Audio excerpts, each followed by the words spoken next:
What does it mean to have integrity? Hi, my name is Gary Mishuras. I'm the managing partner and chief investment officer of Silver Ring Value Partners.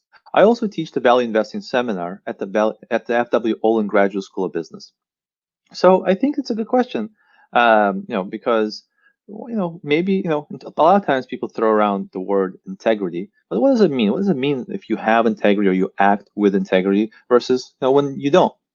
And one answer can be, well, look, it's kind of like the Supreme Court just explanation about pornography. You kind of know it when you see it, and I think maybe there's something to that, but I think we can do better than that. And a very well-known value investor here in Boston, when I was talking to him way back when I was launching Silver Ring Value Partners, gave me this explanation which I really liked, which crystallized my thoughts on this topic. And it's basically this: it's when you can do A or B, and A is better for you, but B is worse for you and the right thing to do, and you do B. And over time, as you present with these choices, A or B, A or B, A or B, as you tend to do B, you demonstrate integrity. And as if you tend to do A, you demonstrate lack of integrity. So I'm going to tell you a quick story. This is from my childhood. So for those of you who don't know, I'm an immigrant. I came to this country over 30 years ago from the former Soviet Union. And when we were leaving Soviet Union, we basically had to leave all our money behind, practically, other than like $100 per person. And a lot of immigrants at that time, they bought things that they could sell during the immigration. So they could take something with them. And you couldn't sell, just take, buy like gold or diamonds, because there was a limit of one item per person of each kind. But you could take books, you could take some electronics, you could take a bunch of things. And so the immigration process worked that you arrived in Italy and you waited to get refugee status to get into America. And that's where we were. We were in a little town called La Dispoli, and it's about 45 minutes by commuter rail outside of Rome. And there was this fountain in the center of town. I remember it to this day, and actually I came back after, maybe 10 years ago, and the fountain's still there. It wasn't working when I was there, but the fountain's still there. So the place still exists.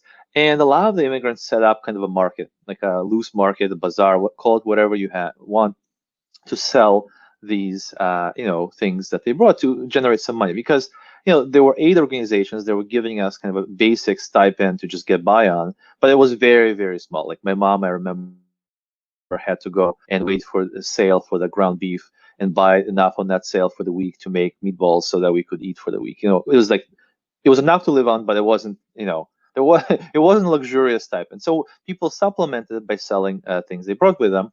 And so my mom, was selling the major items, and I was just making, no, I was 10 at the time, and I was making a little bit of extra money for myself. And I had cornered the market on matches. And now, why would you sell matches? So these are not the paper matches that you use in America, where you fold this thing and and it's like, I think these are Russian matches. They come in a box. They're wooden matches. They're very solid, and the box has a pretty sticker on it, right? And I happen, and it had some commemorative sticker of some event in Soviet Union history or something like that.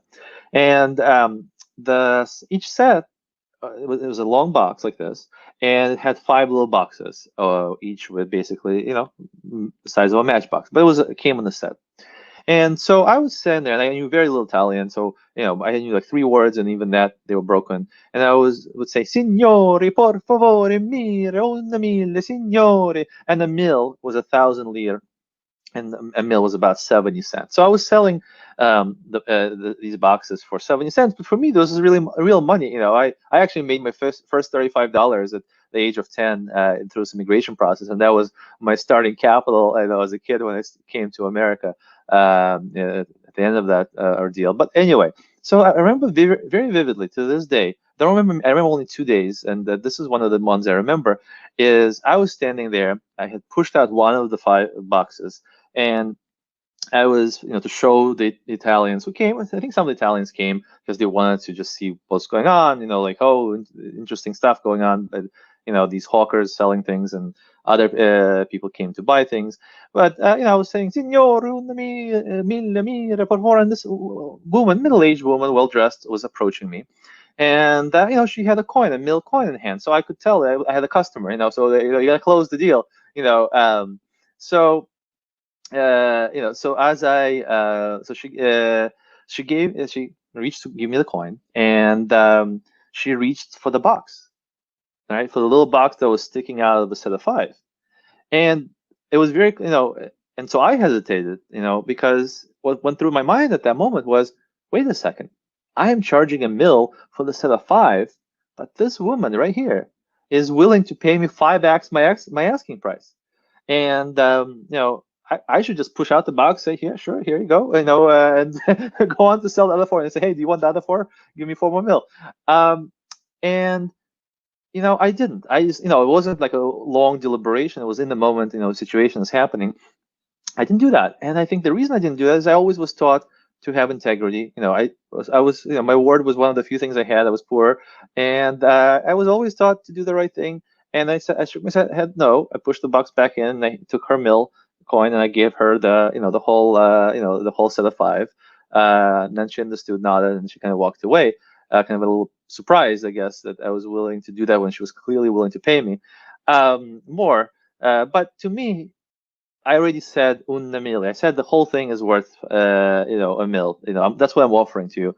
And so then, kind of to renegotiate the deal in the middle of the deal, just because it seems like I can, seemed to me like the wrong thing to do. And maybe I was just stupid. Maybe I'm not cut out for this, commerce. Maybe a better businessman would have, done it. Who knows? I don't know. But I feel very fine with the choice I made, and I think that it's a very small thing, but I think when you tested, and by the way, to me it mattered, right? To me it mattered quite a bit whether I get 1 mil or 5 mil, because that was a big part of the money I had. So it might seem inconsequential right now, but it certainly was consequential back then. So I think that's when you get tested, when you have consequential decisions that matter to you financially or in other ways, and you do something that's disadvantageous to you, but is the right thing to do in your mind. So, I mean, as you go and assess whether you're judging yourself or you're judging others' behavior, look for that. Look for a time when they had the chance to do something that benefited them at the expense of others, but that wasn't the right thing to do, and they didn't do it. As well as when they did the right thing to do when it was financially disadvantageous. So look for those things, because it's their actions, not the words or their PowerPoint presentations or whatever, their marketing spiels. It's how they actually act when it matters that really tells you whether they have integrity or not. I hope this video was helpful to you. If it has, please hit like and subscribe to the YouTube channel. Thank you, guys.